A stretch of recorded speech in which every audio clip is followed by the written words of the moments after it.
Baiklah, bismillahirrahmanirrahim. Alhamdulillahirrahmanirrahim. Ar-Rahmanirrahim. Ar-Rahman, Alamal Quran, Khalqal Insan, Annamahum Bayan. Asyhadu an la ilaha illallah, Sayyidina Muhammad Rasulullah. Alhamdulillah, sahabat Mantap Smihat Channel, berjumpa lagi dalam sesi Bincang Pakar. Kali ini kita bersama salah satu pakar kesehatan kita, Dr. Nurdia Ernawati, Master Gizi dan Spesialis Gizi Klinik. Assalamualaikum, selamat pagi Dr. Lina. Bagaimana kabarnya, Dok? Waalaikumsalam warahmatullahi wabarakatuh. Alhamdulillah sehat hari ini, Dr. Elvira. Ya, terima kasih ya Dok atas kesediaannya untuk terus ikut berpartisipasi, meluangkan waktu bagi sahabat-sahabat Mantap Smihat Channel. Kali ini kita akan membahas beberapa topik kesehatan yang terkait dengan gizi dan nutrisi yang banyak diperbincangkan di masyarakat.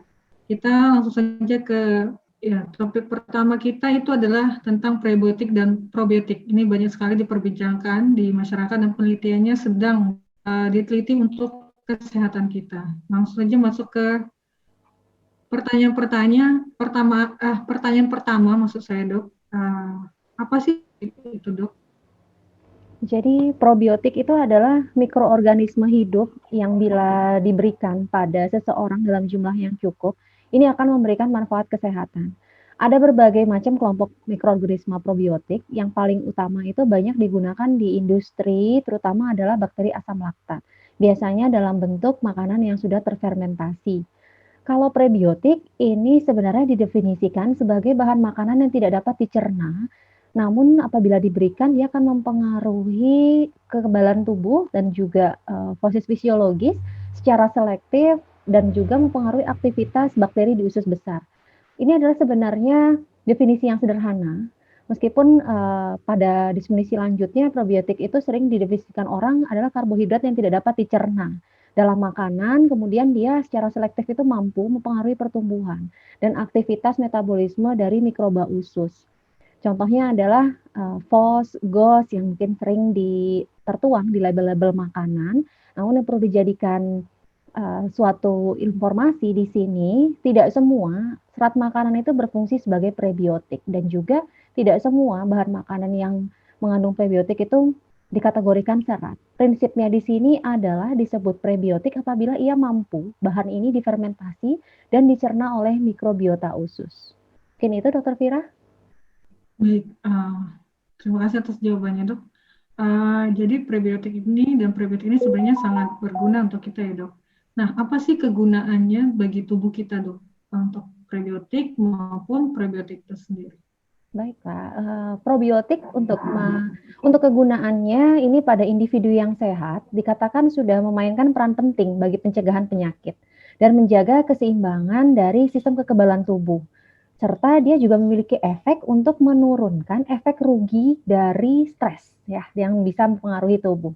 Nah, probiotik ini secara langsung ini bisa membantu modulasi imunitas bawaan dan imunitas spesifik yang ada pada tubuh manusia melalui berbagai macam cara.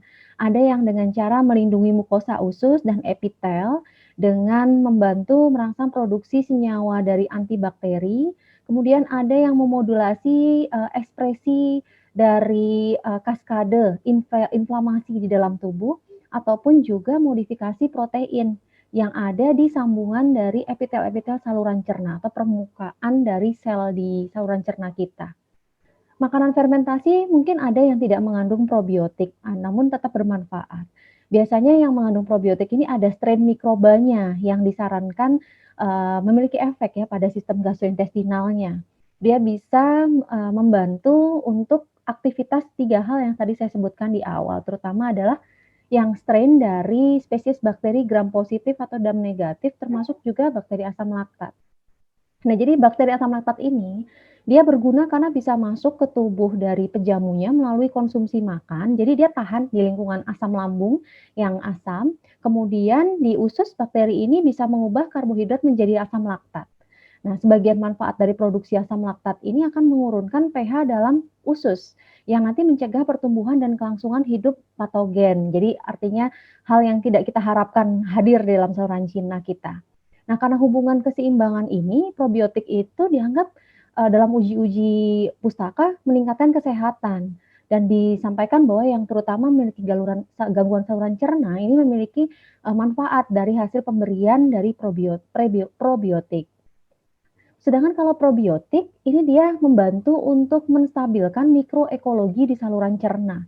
Jadi di dalam mikrobiota saluran cerna ini biasanya apabila kita mengkonsumsi serat makanan yang berbeda, maka nanti jumlah dari mikrobiotanya ataupun gambaran dari ekologi di saluran cerna itu bisa berbeda-beda. Caranya adalah dia mempengaruhi ya fungsinya untuk merangsang pertumbuhan bifidobakteria yang penting untuk kesehatan usus. Bisa juga mempengaruhi pergerakan usus sehingga untuk mengobati atau mengurangi risiko terjadinya sembelit. Kemudian dia juga bisa secara sederhana ini membantu kesehatan otot, ginjal, otak melalui mekanisme yang kompleks dan saling berkelanjutan sebagai proses sumber energi maupun sinyal-sinyal dalam proses metabolisme tubuh. Nah, kompleksitas dari dan kekebalan ini akhirnya orang menjelaskan bahwa interaksinya ini sangat dinamis antara makanan, mikroba maupun kekebalan tubuh dari tubuh seseorang. Maka itu perlu sangat lebih lanjut ya untuk kita itu bisa meneliti lebih banyak lagi parameter lingkungan maupun genetis yang memiliki pengaruh terkait dengan kekebalan tubuh pada pemberian dari prebiotik maupun probiotik. Nah, tapi ada lagi Dokter Elvira yang disampaikan dalam beberapa pustaka, masalah yang muncul itu biasanya adalah terkait dengan orang-orang yang memiliki autoimunitas atau imunitasnya sangat rendah gitu. Sehingga harus tetap di sini berhati-hati dan juga lebih banyak lagi untuk menggali informasi dari pustaka karena banyak produk-produknya yang diberikan itu untuk individu yang sehat, untuk individu yang sakit. Nah, kita harus tetap berhati-hati dengan berpedoman pada hasil-hasil studi yang ada. Baik, jadi sebenarnya probiotik itu sendiri adalah kumannya yang baik ya untuk kesehatan kita, sedangkan prebiotik itu sendiri adalah makanan yang mendukung tumbuhnya kuman tersebut ya, Dok. Iya, benar. Ya. Pertanyaan selanjutnya, Dok. Makanan dan minum apa saja yang mengandung prebiotik maupun probiotik ini yang bisa dengan mudah kita jumpai di kehidupan sehari-hari, Dok? Ada Sejauh berkaitan dengan jenis makanannya, kalau probiotik karena kita bicara tentang bakterinya, berarti dia masuk dalam makanan-makanan yang terfermentasi. Biasanya dalam produk-produk susu dimasukkan misalnya seperti yogurt, keju, itu yang secara luas biasanya kita temukan, termasuk susu bubuk, kemudian ada keju, es krim, dan juga makanan-makanan lain yang dalam bentuk sereal bar ataupun misalnya makanan-makanan olahan botolan. Nah, di pasaran ini sudah cukup banyak. Nah, kalau untuk prebiotik itu fokusnya yang paling banyak di pasaran adalah jenis yang dimasukkan dalam makanan merupakan fructooligosaccharidia maupun galactooligosaccharidia dan transgalactoolisaccharidia. Ini adalah yang paling umum kita temukan. Fungsinya ketiganya ini dipercaya memang memiliki manfaat untuk mempengaruhi mikrobiota usus, menghasilkan asam lemak rantai pendek. Nah, ini nanti mempengaruhi banyak reaksi metabolisme yang untuk menjaga kesehatan tubuh. Makanan yang kaya polisakarida tanaman ini akan membentukkan metabolit sederhana. Dan bisa dapat dari mana? Dari makanan tanpa olahan pun kita masih bisa dapat prebiotik, misalnya itu dari sayur-sayuran dan buah-buahan karena di sana ada pati resisten, ada inulin, ada laktulosa dan juga zat-zat polisakarida lainnya. Jadi termasuk ini juga di biji-bijian utuh, di bombay, bawang putih, madu, daun bawang, pisang, dan lain sebagainya.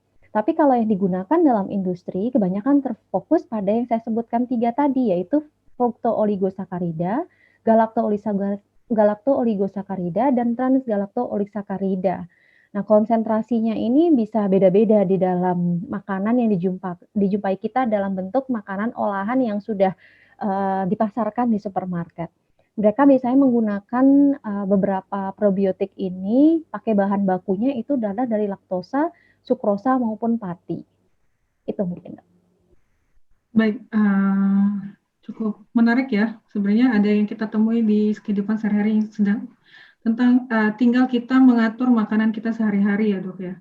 Nah, pertanyaan ini terakhir nih, bagaimana cara mengkonsumsi untuk prebiotik maupun prebiotik ini, Dok? Apakah harus rutin atau seperti apa, Dok?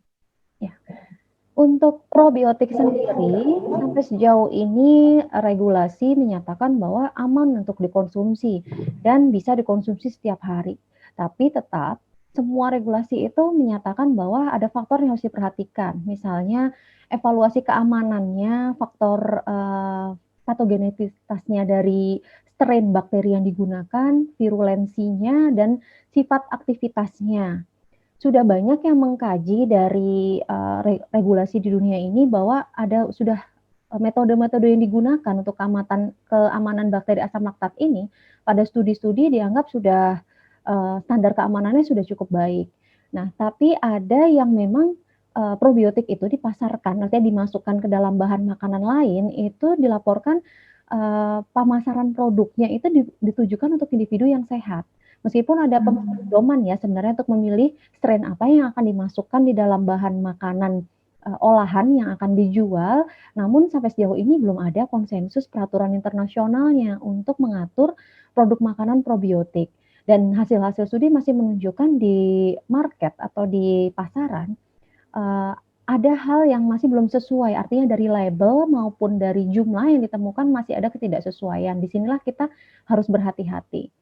Nah, karena bukti klinisnya tidak memungkinkan, ada populasi yang berisiko untuk bisa menerima probiotik. Dan itu sebenarnya sudah diatur oleh Food Drug Association FDA di dunia, yaitu terutama populasi pasien yang imunosupres atau misalnya sifatnya ini artinya kekebalan tubuhnya sedang turun. Misalnya pasien HIV atau penyakit-penyakit autoimun lain. Kemudian pasien dengan penyakit jantung, pasien dengan kehamilan, atau juga pasien dengan masalah dari saluran cerna yang berat sekali.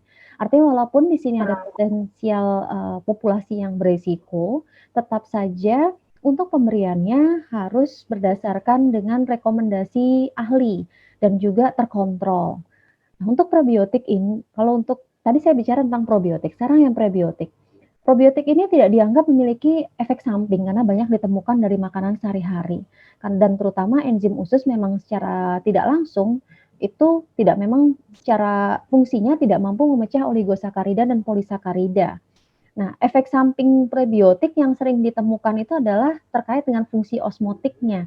Jadi bisa aja pasiennya merasa atau misalkan individu sehat kalau konsumsinya cukup berlebihan, dia akan mengalami diare osmotik. Jadi seperti cair air yang keluar dari diarenya, kembung, kram, atau sakit perut. Nah, jadi ada faktor yang mempengaruhi kenapa ya kok jadi prebiotik ini memiliki efek samping gitu. Ada beberapa yang menyatakan karena panjang dari rantai prebiotik ini akan mempengaruhi. Kalau dia memiliki rantai yang lebih pendek, katanya efek sampingnya lebih banyak. Karena mungkin ini dikaitkan sama hasil studinya si inulin. Inulin ini kan dia rantainya lebih pendek. Jadi dia akhirnya di metabolismenya lebih cepat sehingga akhirnya akan mempengaruhi ya keluhan tadi. Untuk profil keamanannya sendiri, probiotik itu sebagian besar di pasaran ya, di dalam makanan itu hanya dimasukkan 1,5 sampai 5 gram per porsinya. Nah, sedangkan untuk bisa mempengaruhi terjadinya perut kembung atau misalkan diare tadi biasanya pemberiannya itu cukup tinggi. Jadi dosisnya sebenarnya antara 2,5 sampai 10 dan yang sangat tinggi itu 40 sampai 50 gram per harinya. Nah, di sini harus dicermati bahwa pada pasien-pasien, terutama yang pasien, itu studi-studi menyebutkan pemberian itu hanya kurang lebih 2 minggu, 3 bulan, ada yang sampai sekitar 9 bulan pada dosis yang maintenance saja, artinya untuk pemeliharaan saja. Tapi kalau untuk apakah ini aman, artinya untuk jangka sangat panjang, karena tubuh manusia itu sangat dinamis, kesehatannya juga bisa dinamis karena faktor resikonya bermacam-macam. Nah, dalam hal ini maka kita lebih menjadikan parameter efek sampingnya itu menjadi barometer buat pertahanan diri kita bahwa kita bisa stop atau tetap melanjutkan gitu penggunaan dan juga bisa dikonsultasikan dengan dokter.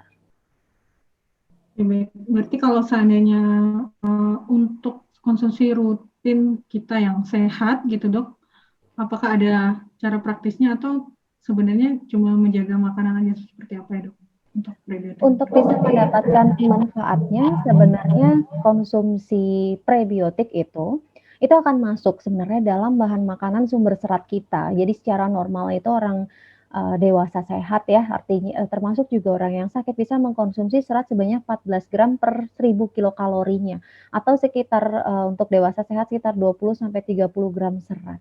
Nah, biasanya diharapkan itu sekitar, 5 gramnya didapatkan dari serat larut dan disinilah yang potensi utamanya banyak mendapatkan prebiotiknya. Selain juga dari unsurnya serat kasar kita bisa dapat ya unsur probiotiknya. Jadi, apabila kita interpolasikan ke dalam bahan makanan diet sehari-hari sesuai rekomendasi, kita udah dapat nilai baiknya. Karena di sini sudah mencakup artinya prebiotiknya. Untuk probiotiknya ini variasi. Apabila kita beresiko, otomatis keseimbangan mikroflora saluran cernanya pasti beda.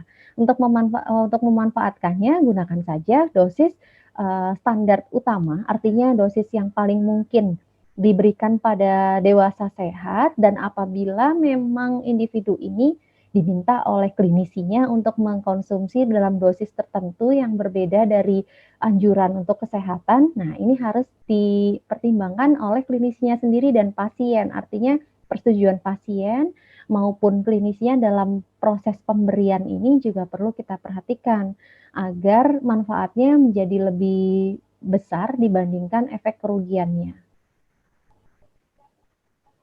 Oke, baik. Terima kasih Dokter Lina.